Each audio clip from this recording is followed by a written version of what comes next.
Welcome to Biztech's Investor Conversation Show. The focus today is on the Australian angel investment ecosystem and how it has evolved over the years. Now, to give us some great insights, we have Jordan Green, the president and founder of Melbourne Angels Inc. Now, Jordan is an internationally sought-after thought leader in early-stage investing. He is an experienced engineer, entrepreneur, executive, venture capitalist, and angel investor. He has over 30 years of experience in growing and advising technology-related companies in Australia, the US, Asia, and Europe. Now, he is passionate about angel investing and has been involved in coaching angel investors for over a decade. Now, he's a Silicon Valley software veteran. He is a founding partner of one of the best performing venture capital fund managers in Australia, founder and chairman Emeritus of the Australian Association of Angel Investors. And Jordan is currently co-founder and chairman of the Asian Business Angels Forum, the Australian delegate to the Global Business Angels Network, and High Commissioner for Australia to the World Business Angels Forum, among other things. Now, with all that keeping him busy, Jordan, I'd like to welcome you to the show. Thank you very much, Brian. It's a pleasure to be here. Now, Jordan, let's start by walking us through your entrepreneurial journey and how you transitioned from being a tech entrepreneur in the Silicon Valley up to an investor in Australia at a time, especially when angel investing was relatively unknown in Australia. Thank you, Brian. I'm an electronics engineer. That's how I started, and that's still a big part of who I am. And that led me through a number of very interesting ventures. All up, I've actually started about 20 different organizations and ventures in my time. But certainly as a founder of a business, it culminated with my startup in Silicon Valley, where I co-founded a software company in the 1990s. It was a very exciting time to be there, the beating, throbbing heart of technology on the face of the planet. And a very instructive time, because when I left Australia to go and do that, there was no venture capital in Australia. There was no organized way of investing in startups. And of course, in most of the world, the startups were an unknown thing. It was an esoteric thing out there that only a few people were aware of.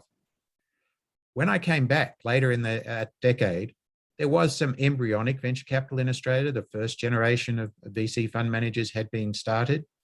But I came back with the experience of having both engaged directly at a social and personal level with a lot of the leaders in the venture capital community, but also from a company where we had been a strong, bootstrapped and profitable business who subsequently then did seek venture capital investment. So when I came back to Australia, I really wanted to see more venture capital happening in Australia, because I thought we have great initiative, great innovation. What we need is ways to help people make a real success out of that. So I did co-found a venture capital fund at the beginning of this century here in Melbourne. And after 5 years, we were able to exit that fund, invest and exit the entire portfolio, and deliver an 8 times return to our investors, which was generally considered at the time to be a pretty good return. Subsequent to that, for a variety of reasons, I was also looking at other ways to address the startup needs, to get more people, more of those people who understand how to help a company succeed, and the founders who have all that passion and drive and vision to do something that's really going to make the world a better place. And how do you bring those together, making sure that in that mix, the people who are going to help do have some discretionary investment capital they're willing to put at risk with the founders. And lo and behold, that's called angel investing. So while I did actually start my own angel investing while I was in Silicon Valley, I didn't know it was called that at that time. It was just sort of the thing that you did, right? Yeah. And so for many of us many of the people I've met since then who are in the angel investment community, who are leaders in their local ecosystems, like myself, they started at a time when it didn't have a label. So when I finished up with the venture capital fund here in Australia, I was already seeing this need to grow a much bigger community, a more powerful ecosystem to help more founders, and also to offer a very different path to growth than was dictated by the pure institutional model of venture capital. And so that was why I went out and I searched around the country And I managed to find 4 other people who really, really wanted to see the same vision that I had of creating an angel investor community, in particular, an organized angel investor community that is using angel groups. So let me acknowledge the vast majority of private investors will always exist in an independent mode. Mhm. Angel investors are a very particular subset of private investors. And even so, most angel investors will still exist outside organized structures. But it's the organized angel groups that can actually build an ecosystem, that can be the anchor for awareness, for training, for developing an understanding and a community, and for interacting with the other players like the governments and the agencies and the VCs and everybody else who plays in an ecosystem. So we set out to build that ecosystem by starting a National Association of Angel Investors, the Australian Association of Angel Investors, and with as a seminal influence from which we wanted to encourage the growth of the angel community. So we each started our own angel group, 4 different locations around Australia. That was when I started Melbourne Angels. From that, over the next 5 years, we grew to having 19 angel groups around Australia. Again, each angel group was independent, but we all existed within a community. Yeah, and that's the network effects, isn't it? Because essentially you could work in silos, but with network effects, there are advantages of education, experience curve, exponential experience curve effects, and also then networking in terms of also co-investing in deals. Absolutely. So of course, each angel group is a model of individuals co-investing with each other. Most angel groups, that's a ongoing independent decision. That is, each individual angel makes their own decision on each individual deal about whether or not to invest and how much to invest, although they will all be investing on the same terms, of course. But then each angel group can co-invest with other angel groups and with other types of investors. But investors, like everything else we do in life, human beings like to work with people who are doing something similar to themselves. And also people that they like. That's right. So, so yes, I mean, at Melbourne Angels, about 80% of all our investments either are syndicated. So they're shared with other angel groups in Australia and overseas. Okay. Now, that was the catalyst then to a more formalized setting.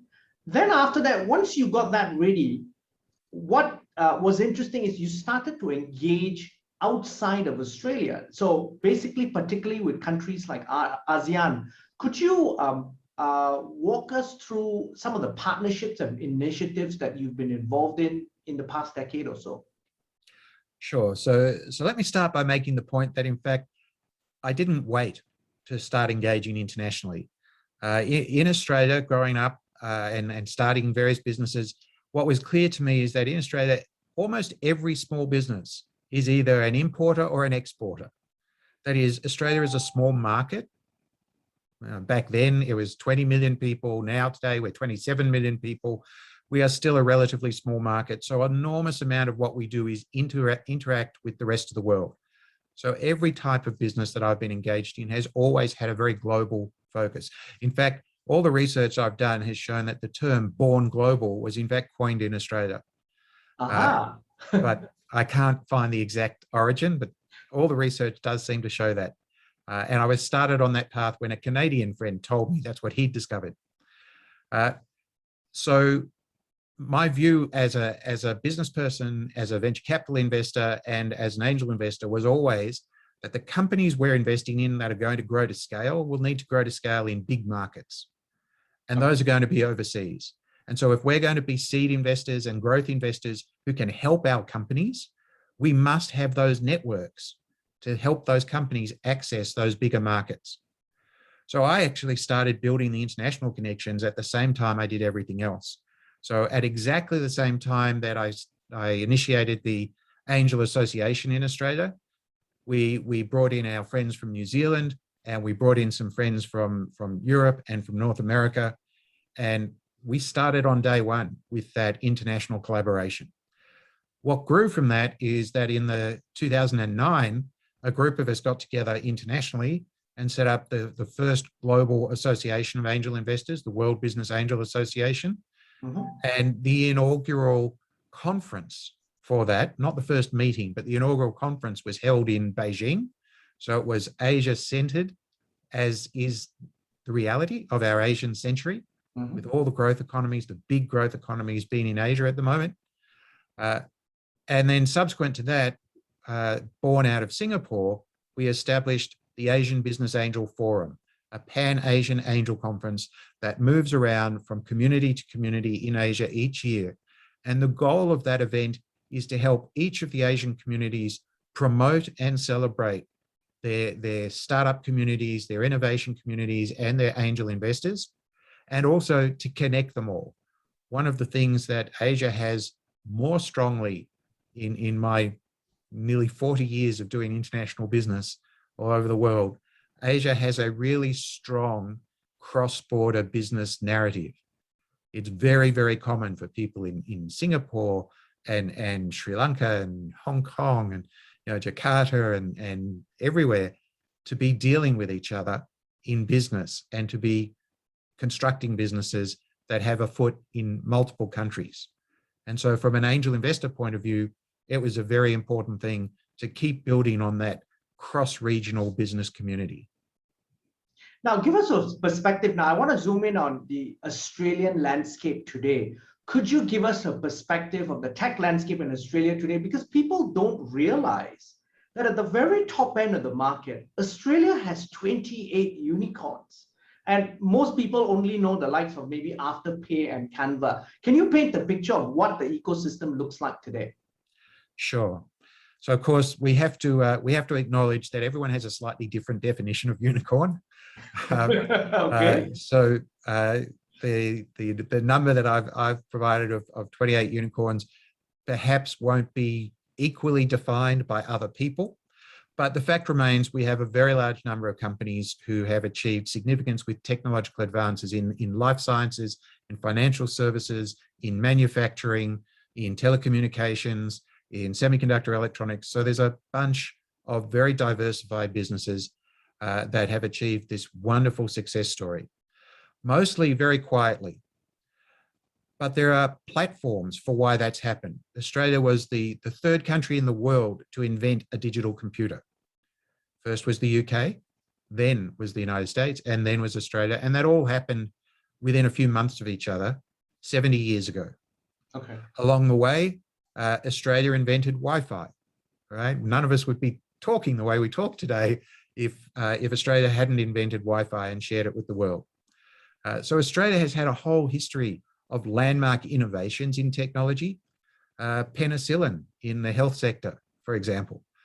So what's happened is some of our companies are born from those very significant technology innovations, but also it's that born global nature that we recognize if we're going to build big businesses, for the most part, they have to focus on a global market. So more interesting, I think, than Afterpay is Airwallex. Airwallex is a financial services startup that's born here in Melbourne.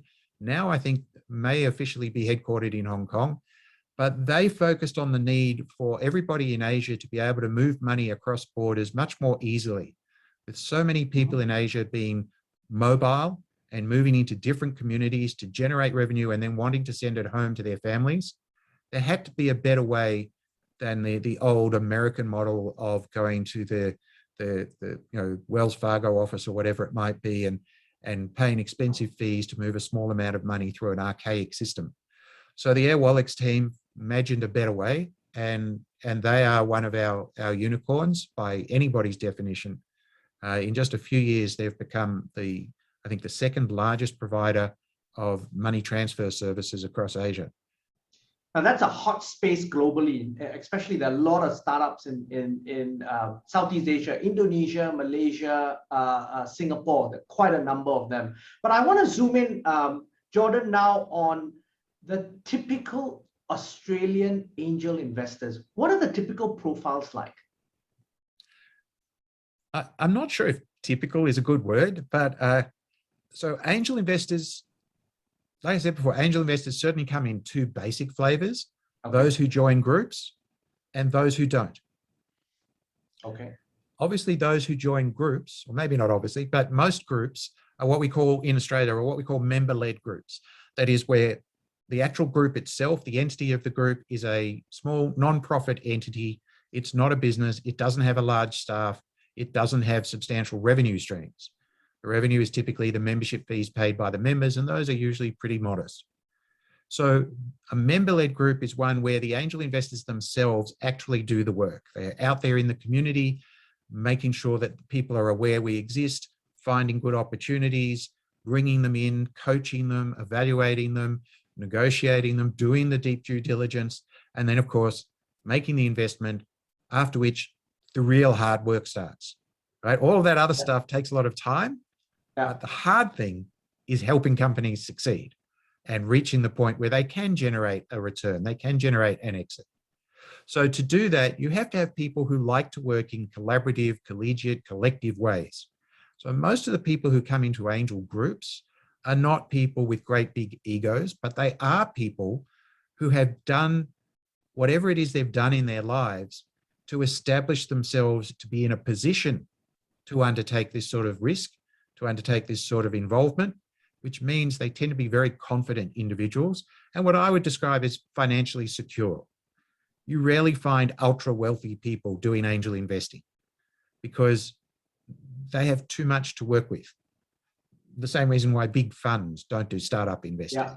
Right? It just doesn't work in the economics of running that big pool of money. It's not to say it doesn't happen, it's just very uncommon. So I think most of the people you'll find in the organized angel investing community in Australia are men and women in their, the age is moving down. It used to be, we would have said it was somebody in their sort of mid-50s. Now it's more likely to be someone in their mid-40s. We're getting a lot of founders of startups today who are current founders wanting to get in on angel investing while they're still trying to build their first successful business. The challenge for them is they don't have very much money. So a lot of them are looking to crowdfunding platforms. So that's an interesting dynamic that we'll have to wait another 10 years to see how it really plays out. So Jordan, here's the interesting dynamic then. It seems to be that, and even though the angel investing scene grew in the likes of Singapore and Malaysia, Indonesia, grew much later than Australia, you find that the average profiles are younger. You also have, because of the growth of equity crowdfunding platforms, much younger people starting to come in at smaller ticket sizes. So like the Silicon Valley model, where they basically, they probably have 10,000 to invest, but basically they're investing it in 10 different startups or something like that. It's smaller ticket sizes. What are the ticket sizes typically for, say, Melbourne angels, for example, and what sort of companies do you normally invest in? Yeah, so at Melbourne Angels, the last year within our group, I can tell you I did the stats, and last year the average investment per member per deal was $37,000. Okay. Now that's the average. So obviously there were some that were much bigger and some that were lower. We don't allow anything less than $10,000 because we feel that that's not going to make a big enough difference to the company. And frankly, it's not going to make a big enough difference to the investor. Okay. Even if you get a 10 times return, if you put in $1,000 and get $10,000 back, it's very nice to have. We'll all take it. Yeah. But is it really what angel investing is about? We're not excluding. In fact, we're working very hard at Melbourne Angels to create a model to include those younger investors with smaller amounts to invest. There are some regulatory barriers in Australia as to how we might do that. So while the average age is coming down and the profile is more diversified, it used to be people who had built businesses themselves and had a degree of success, either still running a cash cow business or had an exit and generated the investment capital that way. Mm-hmm. Today, it's not just younger people, but we're getting people from all walks of life. It's not just people who've been successful business founders. And that's important across the whole world, because if you take the Silicon Valley stereotype, it's all about a successful tech founder becoming an investor.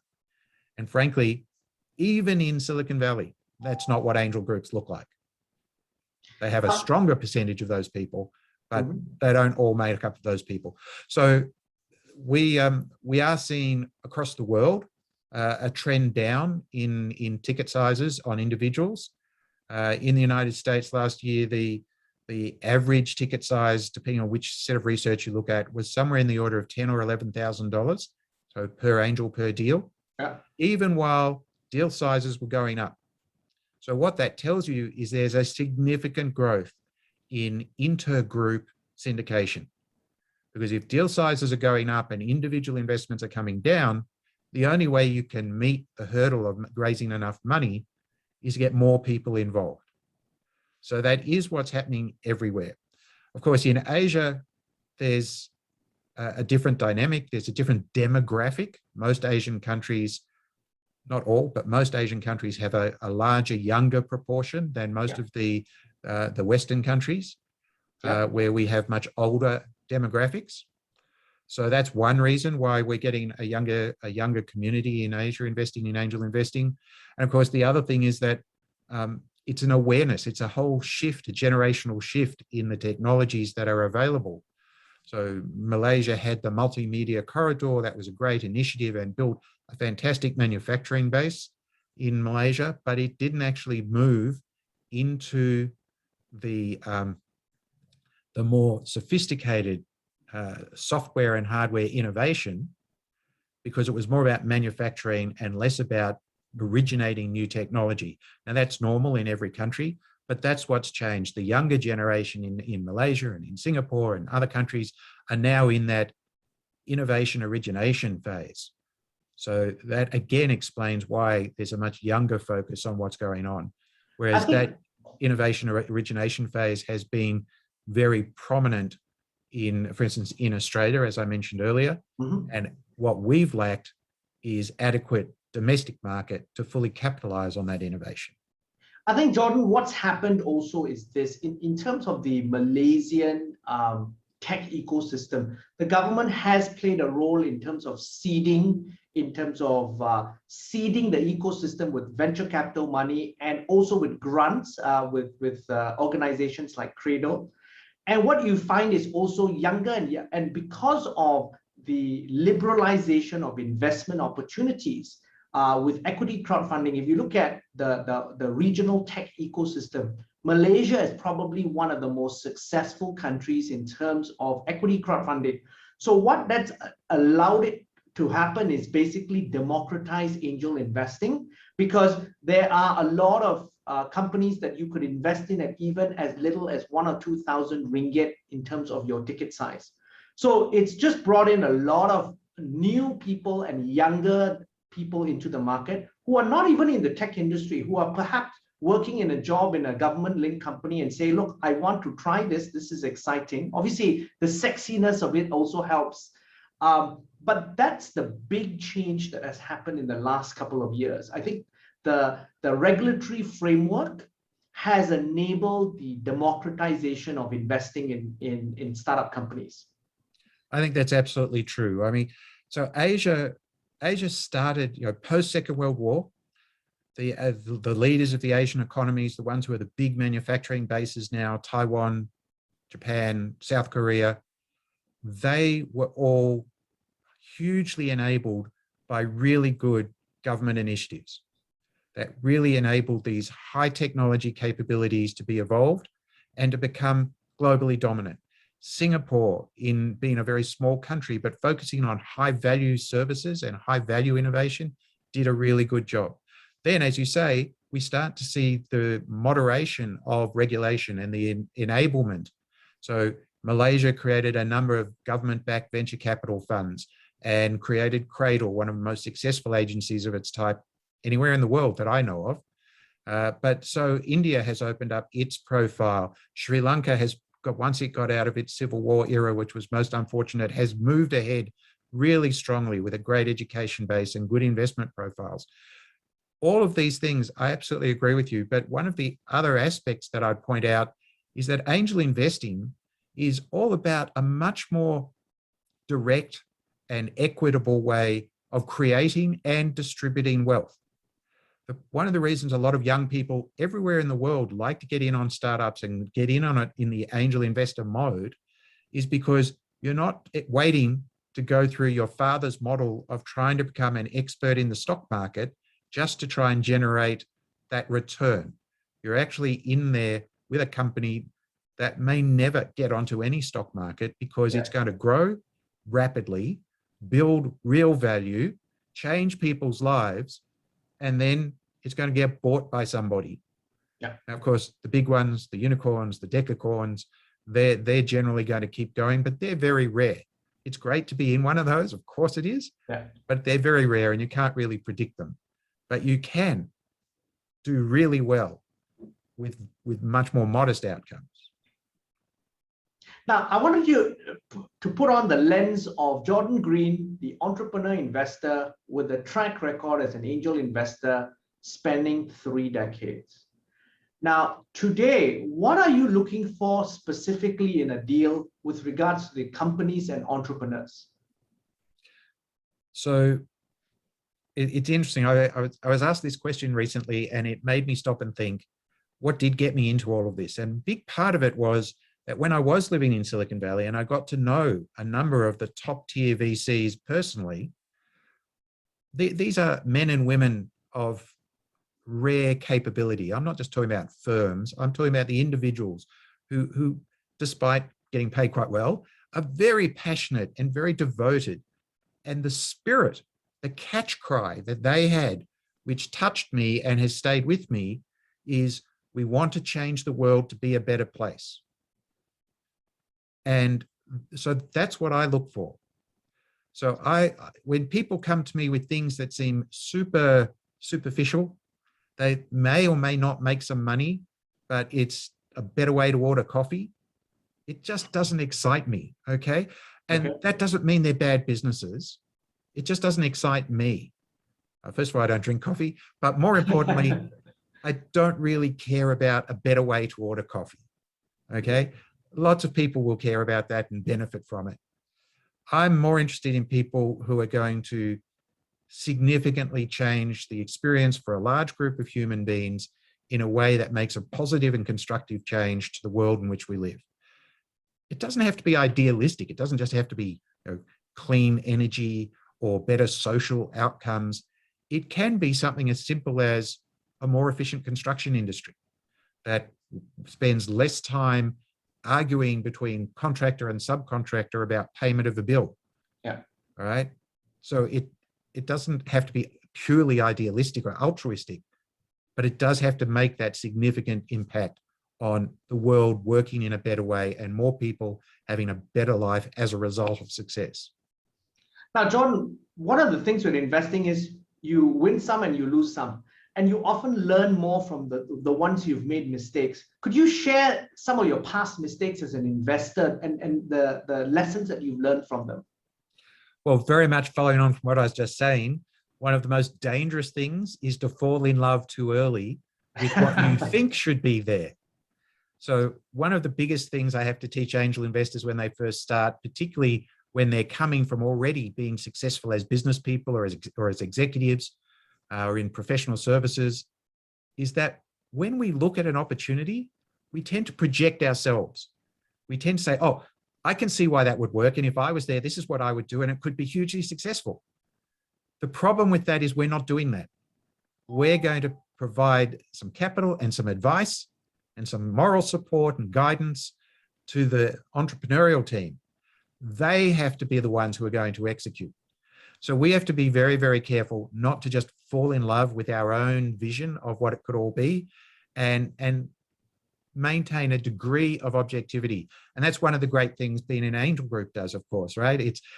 I can't say joining an angel group can't guarantee that you're going to make a great investment, but it should come very close to guaranteeing you won't make a terrible one, because the other people in the group can keep you honest. Was that a good enough answer to that question on due diligence? Are you really sure that's going to work out that way? So not falling in love, not investing in anybody who lies. If people lie to you, you can be polite about it. You can be courteous about it. You can understand, particularly with a lot of young people, they don't really mean to lie. They think they shouldn't tell you something because I don't know, they think it's going to be bad for in some way. But startups are all about full transparency. From an investor point of view, I want to hear it all, good, bad, pretty, ugly, because if I don't know it all, I can't help you. I'll give you the wrong advice and I'll make the wrong investment decision. So founders who can't be fully transparent and honest, that's a great way to lose money. Another mistake, I guess, is believing the fad, okay? Don't follow trends. I mean, one of the things I always say is the problem with a trend is you only know a trend when you're standing in the future looking backwards. That's the only way you can recognize a trend, right? On the evidence of things happening. But as a startup investor, we're standing here trying to see the opportunity for success in the future. Yes. We have to anticipate those trends. We don't want to be investing on the crest of the wave just as it's about to fall over. We want to be investing at the beginning of the swell, because every company takes at least 2 or 3 years to be ready to meet its market. And so in that time, the wave starts to rise, so that when the company is ready to go and the market is cresting, that's when you get the big opportunities and the big outcomes. And that's a very good point, because there's a lot of FOMO investing going on, not only in our part of the world, but also in the Silicon Valley. It's about trying to not miss out, but the reality is they get caught in the frenzy and obviously valuations and all. And this also impacts experienced investors. Well, I would, if you'll forgive me saying so, I think any investor who invests on the basis of FOMO, on the fear of missing out, is a fool. Okay? Fear is no basis for making any investment. Not a startup investment. Maybe it's different if you want to discuss, stock market things or property. But if you're talking about high risk, high reward, deeply innovative startup investments targeting rapid value growth, investing in a company because you're afraid of being compared to somebody else, I think that is just foolish. Now, final question, Jordan. Before we end this fascinating conversation, any final thoughts you'd like to leave us with before we go? Look, I got into all of this as a founder and as an investor because I genuinely believe that if we keep striving to make the world a better place, it will be a better place. The imperatives have changed over the years. Today, it's all about climate change. That's really only a consequence of it all being about pollution when I was a child. Pollution is what caused climate change. So the labels have changed, but I really think that if you can stay focused on doing this for a reason that is going to be good for everybody, and yet still has the potential to make you and the founder a good financial return, because the good financial return is what enables the constant improvement, the investment in the next opportunity, and doing it in a way that shares that wealth in a much more equitable manner than the old school model of the rich getting richer. Most angel investors are not rich, financially secure perhaps, but they are not the very wealthiest people in the community. And so that's one of the things I like. Angel people, particularly in angel groups, tend to be people of good character. They say what they mean what they say, and they do what they say. So you can work with them in a collegiate and collaborative environment and enjoy it. And that's the last thing I would point out, that doing startups takes a lot of time and effort. And if you're going to do that and not find it all too tedious, especially because the rewards are often quite a long time in the future, the financial rewards, you have to find a way to do it that can be fun for you. And that's one of the best reasons about going into a group. Other like-minded people doing the same good work together is a good way to spend a lot of your time. Now, Jordan, thank you very much for taking your time to be on the show. It was fascinating. Well, thank you very much for having me. Hopefully I look forward to coming back one day. Yes, we will, on a different show perhaps. I'm Brian Fernandez, and I've been speaking to Jordan Green, founder and president of the Melbourne Angels, Inc., on Biztech's Investors Conversation Show. This video will be on our Facebook and LinkedIn sites, as well as our website, www.biztech.asia. Please subscribe and like our various platforms. Thanks a lot for tuning in.